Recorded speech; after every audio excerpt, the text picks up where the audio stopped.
It's time we start talking about the AFC playoff predictions because the season is right around the corner and it's time to find out which AFC teams will do the best and which AFC teams will do less than best. Will taste like toothpaste crest. We will be going through every single AFC division and not just predicting which teams will make the playoffs, but predicting every single record and what to expect from them. Starting off with the AFC East, home to some of the most cursed franchises in sports history like the Dolphins, the Jets, the Bills. With the Bills, I think we have one of the best teams in the NFL this season, and that's just because of Josh Allen. I mean, the man is a freak. He's a literal freaky freak, and I bet he wishes that he could get as freaky as Michael B. Jordan did with his wife. But that's besides the point. Josh Allen is going to carry this team to a 14-3 record and being the 1 seed in the AFC. Thank goodness. Next up, we have the Dolphins, and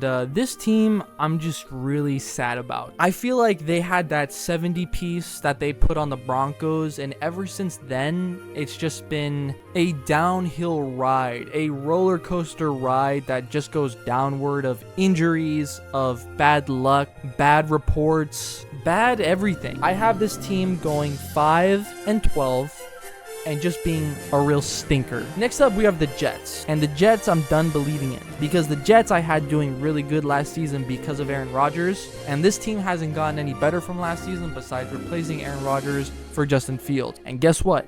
I don't really care for Justin Fields that much. So I have the Jets going 6-11, not being that much better than the Dolphins, not being an inspired team by any means. The New England Patriots are going to go 10-7, and they're going to make the playoffs. And you're asking me, why are the Patriots going to go 10-7, be better than the Dolphins and the Jets, and actually make the playoffs? And that's because I really like Drake May. And while Drake May didn't play like extraordinary last season, I think that he showed a lot of promise, and I think that this season he could put everything together with Mike Vrabel there. I think their defense is good. I think their offense can be better if Drake May and Stephon Diggs have a great connection. Their season success does hinge a lot on that connection right there. I think they'll go a respectable 10-7, and once again, they'll be the 6th seed in the playoffs. Next up, we have the AFC South, the worst division in football. In the AFC South, I honestly don't really see this division being quite different from last year at all. I think everyone's gonna land around the same place as last year. I have the Texans winning 10 games, going 10-7, and being the 4th seed once again. That's just kind of their perpetual place in the AFC playoff picture every single year. I think CJ Stroud is gonna have a little bit more success this year. I think their defense is really good, obviously, but I don't really look at their weapons besides Nico Collins and Joe Mixon and say, wow, that's a really good,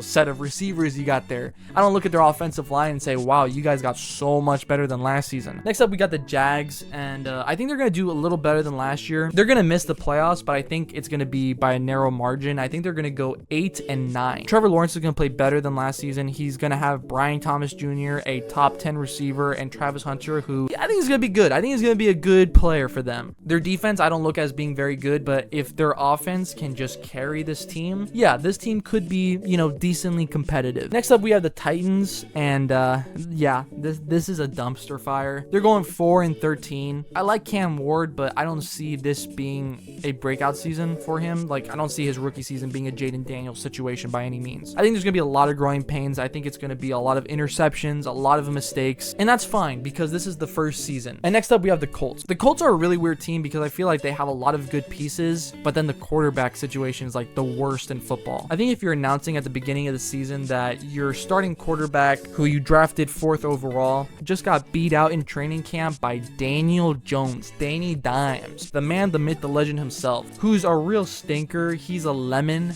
of a quarterback. Yeah, you got problems. You got major problems. This team is not making the playoffs. That is for sure. 7-10. Next up, let's go to the AFC West, the division that has 2 normal teams, one team that looks like they're possessed by Satan and one team that actually is possessed by Satan. And the one that is possessed by Satan are the Chiefs. There's no way that you can tell me that the Chiefs are doing any worse than 12 wins this season. And the reason is because they have Satan's magic, obviously. They're sacrificing little children on the weekends. They're having their little rituals. The Chiefs are going to win 12 games this season, but I do have them being the 5th seed. They're not winning their own division. The team that will win this division is the Broncos. They're going to win 12 games as well. they're going to be 12-5 and be the 3 seed in the AFC. I think Bo Nix is going to be even better this season. He's going to be even more seasoned, more battle ready. I think their defense is the highlight, though. I think this defense is going to be very good. It's going to be suffocating. You add some very good Niner pieces in Hufanga and Greenlaw. Next up, we have the Chargers. The Chargers are such a weird team, man, because last season they played so good. It's like, oh, Justin Herbert's playing so good. He's only got Lad McConkey, but he's putting up these numbers. This defense is the #1 defense in the league. It's so good. And then they went to the playoffs and they completely shart the bed. It was like a baby's leaky diaper in there. I think they're gonna go 9-8 and miss the playoffs. I said it. They're missing the playoffs. Next up, we have the Las Vegas Raiders. I'll never get used to saying that. And the Raiders are gonna have the same record as the Chargers. They're gonna be 9-8,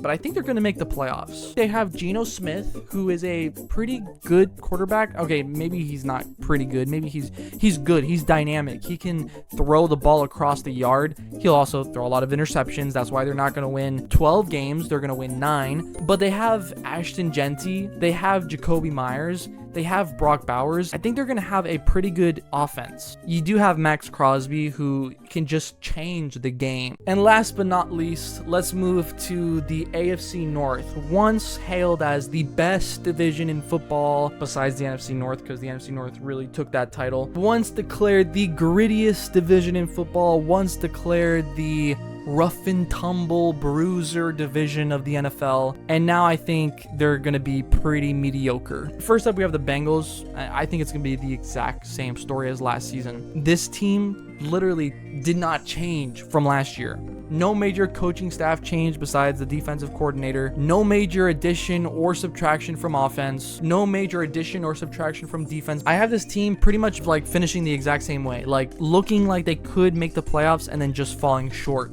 They're going to go 8-9 and miss the playoffs. Next up, we have the Browns, who, if we remember from just a few years ago, Joe Flacco led them to a crazy playoff run. And while they have Joe Flacco again, I don't really see the stars lining up for them again like it did that season. I have the Browns going through kind of a rebuilding season and going 6-11. Next up are the Steelers, and this is the first time in the Mike Tomlin era that they're going to finish below 500. I really, really believe that. Aaron Rodgers is not, I repeat, not going to make this team a playoff contender. I don't see the Aaron Rodgers DK Metcalf connection being something worthy of note. The defense has been carrying this mediocre offense to the playoffs every single year, and this is the season that everything falls apart and unravels. The Steelers are going to go 8-9, so just below. It's still technically not 500. It's right below 500, and they're going to miss the playoffs. And the very last team that we're going to be talking about today are the Baltimore Ravens. The Ravens, it's kind of tough to see them not making the playoffs. They have one of, if not the most stacked rosters in the NFL. They have one of the best, if not the best quarterback in the NFL in Lamar Jackson. And I don't really think I need to explain myself too much on this one. They'll go 12-5. They'll be very competitive. They'll finish as the 2nd seed. And I see them and the Bills going neck and neck